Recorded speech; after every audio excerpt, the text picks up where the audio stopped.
The new guys, Varsho and Kiermaier, are getting comfortable in their new surroundings, while Yusei Kikuchi is turning heads at spring training. Hey everyone, Rob Wong, joined alongside by Toronto Sun Blue Jays beat writer Rob Longley for another edition of Long Ball. And we will get to the new Blue Jays outfielders, Rob, but we got to begin with Yusei Kikuchi, who had another strong outing against the Pittsburgh Pirates on Tuesday, and really has been one of the big talks of spring training so far. What have you seen over the last couple of weeks? And has the expectations maybe changed for the Blue Jays lefty?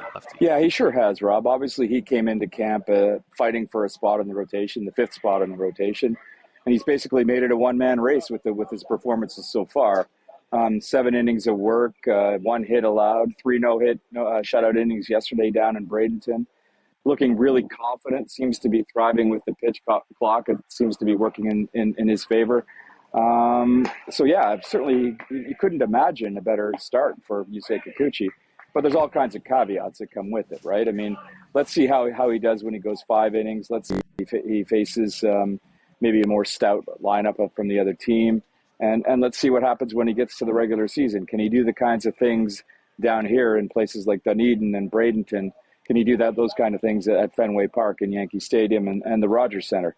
But having said all that, it's certainly been an encouraging start for the Japanese lefty, and really has taken that race for the 5th starter's spot out of the equation down here. And it's kind of nice to see the guy who, the coaching staff always thought that he had the stuff to get it done.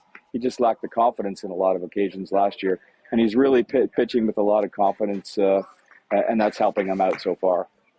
So as you mentioned, it is a one-man race at this point with Kikuchi. If, something does go wrong with, maybe say an injury crops up or some underperformance, who else could be in that mix for that number 5 position? Well, Mitch White is starting to throw a little bit now, and we should see him off the mound before long, as he's a possibility.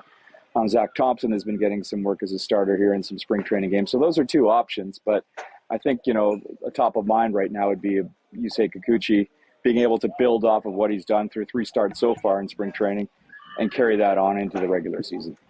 All right, let's move on to the outfield. And Daulton, Varsho, and Kevin Kiermaier, the new Blue Jays left fielder and center fielder, respectively. We know what both of those guys can do defensively, of course. I will say, just having watched some of the games and seen some of the box scores, I've been pretty impressed with Kiermaier's offensive numbers so far this spring. But what have you made of the 2 new Blue Jays so far this spring? Yeah, both bring a lot of excitement. Let's go defensively first. Obviously, the dynamic they bring to the outfield. Both guys are really speedy. Both guys are good first jump guys. Both guys are real good instinct guys. And already you can just tell that outfield's going to be markedly better than it was last year. George Springer's been sort of eased into action. He'll make his first start at right field today, and we'll sort of get an indication of what the complete outfield looks like. But definitely a huge upgrade defensively over last year. And Kiermaier's really been doing it all, as you mentioned, Rob. Obviously, that hip surgery that he had in the middle of last season has worked well for him, because all the speed that he has shown throughout his career has returned. And he seems to have a little bit more agility at the plate and a little more production at the plate. And I don't think the Blue Jays were completely bargaining on that happening. Hopeful, of course, that he'd contribute offensively. But so far in spring training, he's shown an ability to get on base. And when he does that, he's a dangerous runner out there. Well, those guys add just such a different dynamic to this team if they can have really strong seasons. For all of Rob's Blue Jays spring training coverage, head over to the Toronto Sun. And as always, find him on Twitter at Longley Sun Sport.